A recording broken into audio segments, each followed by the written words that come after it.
ವರ್ಷ ಆದಮೇಲೆ ನಮ್ಮ ಹಿಂದೂಗಳ ರಾಮ ಜನ್ಮಭೂಮಿ ಓಪನ್ ಆಗಿದೆ. ನಮ್ಗೆ ಖುಷಿಯಾಗಿದೆ. ನಮ್ಮೂರಲ್ಲಿ ಸೆಲೆಬ್ರೇಟ್ ಮಾಡ್ತಾಯಿದ್ದೀವಿ ನಾವು. ನಮ್ಮ ಕರ್ನಾಟಕನೇ ಖುಷಿ ಪಡೋದು, ನಮ್ಮ ದೇಶನೇ ಖುಷಿ ಪಡೋಂಥ ದಿನ ಇವತ್ತು. ರಾಮ ಪ್ರತಿಷ್ಠಾಪನೆ ಆಗಿದ್ದಕ್ಕೆ ಧನ್ಯವಾದ. ಜೈ ಶ್ರೀರಾಮ್.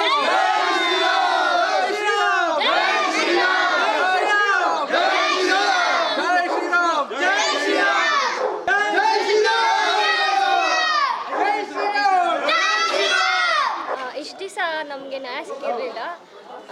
ಮೋದಿಯವರಿಂದ ನಮ್ಗೆ ನ್ಯಾಯ ಸಿಕ್ಕಿ ನಮ್ಮ ಭೂಮಿ, ನಮ್ಮ ಜನ್ಮಭೂಮಿ, ರಾಮ ಹುಟ್ಟಿರೋ ಜಾಗ ನಮ್ಗೆ ಸಿಕ್ಕಿದೆ. ನಮ್ಗೆ ಖುಷಿಯಾಗಿದೆ. ಬರೀ ನಮ್ಮ ಇಂಡಿಯಾ ಅಲ್ಲ, ಇಡೀ ಪ್ರಪಂಚದಲ್ಲೇ ಈ ಸಂಭ್ರಮ ಮಾಡ್ತಾ ಇದ್ದಾರೆ. ಇದೊಂದು ಮಡಿಕಲ್ಲು, ಒಂಥರ ಸ್ಟೆಪ್ಪಿಂಗ್ ಸ್ಟೋನ್. ಸತ್ಯಯುಗಕ್ಕೆ ಮೋದಿಯವರು ನಮಗೆ ಮಾಡಿಕೊಟ್ಟಿರೋ ದಾರಿ. ಎಲ್ಲರೂ ಖುಷಿಯಾಗಿದೆ. ಇನ್ಮೇಲೆ ನಮ್ಮ ಧರ್ಮಕ್ಕೆ, ನಮ್ಮ ಸತ್ಯತನಕ್ಕೆ ಜಯ ಸಿಗುತ್ತೆ. ಜೈ ಶ್ರೀರಾಮ್ ಅಂತ ಜೈ ಶ್ರೀರಾಮ್.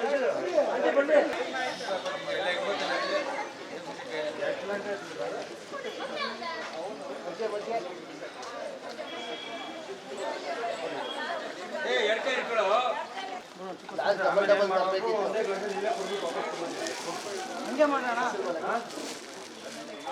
ಮದ್ವೆಗೆ ಬಂದು ಕೊಂಡೆ ಹಂಗೆ ಕುಡ್ಬಿಟ್ಟು ಕೊಡಿ. ಕಮ್ಮಿ ಇದೆ.